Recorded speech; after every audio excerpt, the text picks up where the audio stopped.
Здравствуйте. На телеканале «Новый век» программа «Вызов 112» в студии Эльвира Фазлиева. И сегодня мы расскажем о гибели 2 человек за один день под колесами автомобилей в Казани. Он не пьяный был. И переходе автоинспекции на усиленный режим работы. Покажем, как «Лада» несколько раз перевернулась, избегая столкновения с поворачивающей машиной.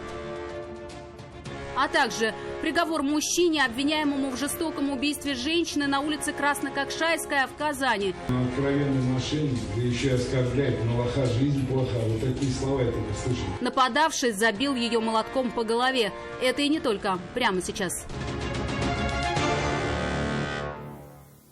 2 пешехода погибли накануне в результате наездов в Казани. В 9 часов утра 22-летний водитель автомобиля «Эволют» на Оренбургском тракте сбил 29-летнего дорожного рабочего. Его госпитализировали, но позже мужчина скончался от полученных травм. А в 20 часов 63-летний мужчина попал под колеса Toyota RAV4 на улице Вишневского. Мужчина стал переходить проезжую часть прямо над подземным пешеходным переходом. Шел сквозь плотный поток автомобилей. Как рассказал 48-летний водитель иномарки, увидеть человека в этом месте на дороге никак не ожидал и не успел среагировать. Момент наезда был зафиксирован видеорегистратором. Удар был сильный. Он в сознание приехал вроде бы, это самое. Сознание было. Но он не пьяный был. Прибывшие медики госпитализировали пострадавшего, но все усилия врачей оказались тщетны. Полученные им травмы были несовместимы с жизнью. Мужчина скончался в больнице. 31-летний мужчина пострадал сегодня днем после наезда «Газели» на улице Хади-Такташ. Пострадавший с семьей шел по тротуару, когда грузовик, по уверениям пострадавшего, наехал на него на большой скорости, едва не сбив коляску с ребенком. После чего водитель просто уехал с места происшествия. Болит плечо. Сразу после произошедшего 31-летний мужчина вызвал медиков. Они на месте диагностировали у него вывих плеча. От госпитализации пострадавший отказался. Сотрудникам ГИБДД он рассказал, как все произошло.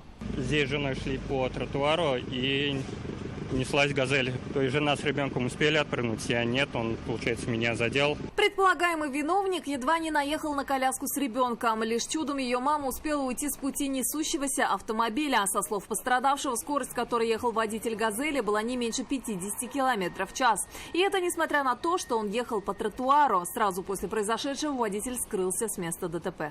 Сделал фотографию, крикнул водителю о том, что буду вызывать наряд ГИБДД. Он просто вышел, зеркало поправил и уехал. Как сообщили сотрудники магазина, камера зафиксировала момент наезда, а значит найти предполагаемого виновника будет несложно. Отметим, что ему будет грозить лишение водительского удостоверения на срок до 1,5 лет. Нафиса Минязова, Данил Филатов, ТНВ, вызов 112. А на улице Глушко, прямо на пешеходном переходе под колеса «Лады Калина» попал 37-летний мужчина. 22-летний водитель легковушки вину признал сразу, добавил, что человека просто не видел и объяснил, почему. Так получилось, как бы сам шаг, то есть даже сам не понял, как произошло. Водитель «Лады» признается, устал, ехал домой, скорость не превышал. Но человека на пешеходном переходе увидел в самый последний момент, когда тормозить было уже поздно. Ну, здесь сложно сказать, я просто ехал с этой стороны, здесь, ну, как бы, во-первых, «Газели» мешает, и, получается, я выходил, ну, точнее, человек выходил, я ехал и как-то засмотрелся. Не знаю, уставший просто после работы. Удар, говорит, был не сильный, но металлу машины было не больно, в отличие от человека. Я его задел, он упал. Все, потом его, помог ему уйти с проезжей части.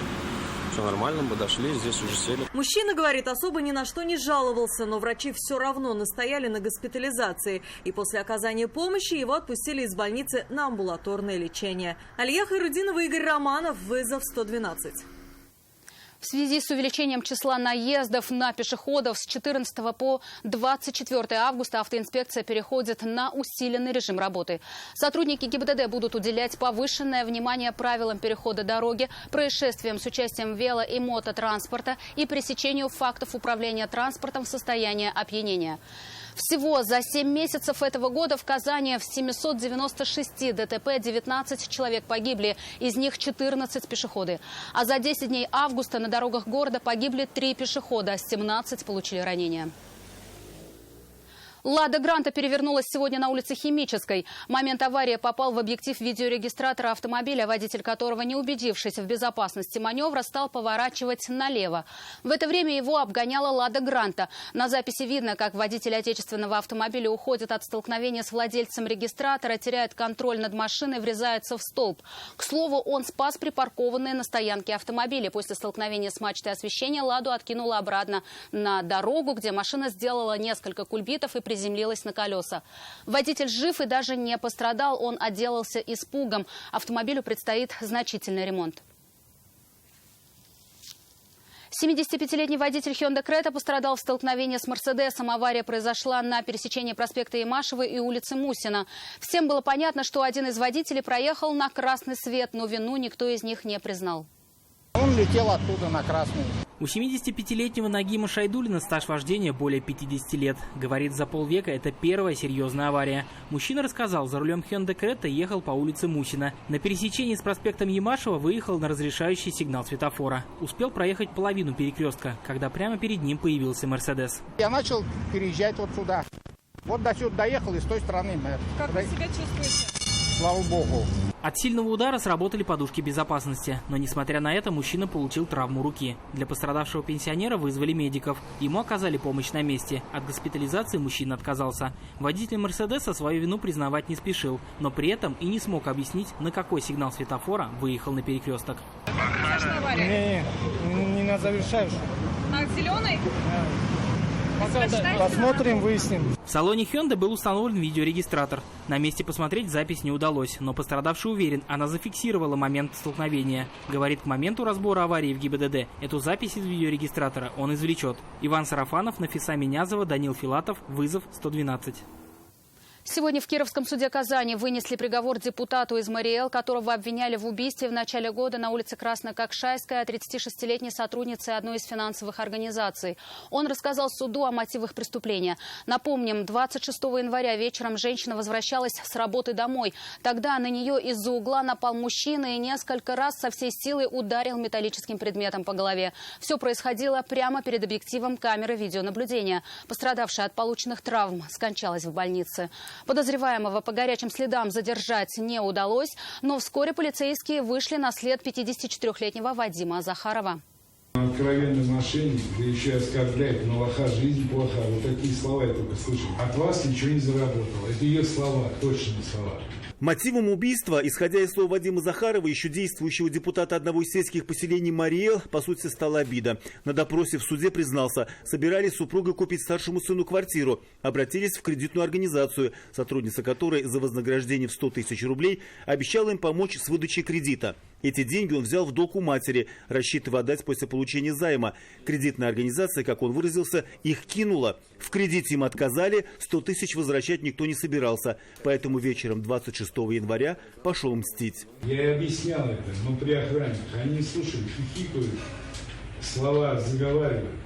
Я говорю, мы многодетная семья. Я занял деньги у своей матери. У нас не было праздника Нового года. Ну не было.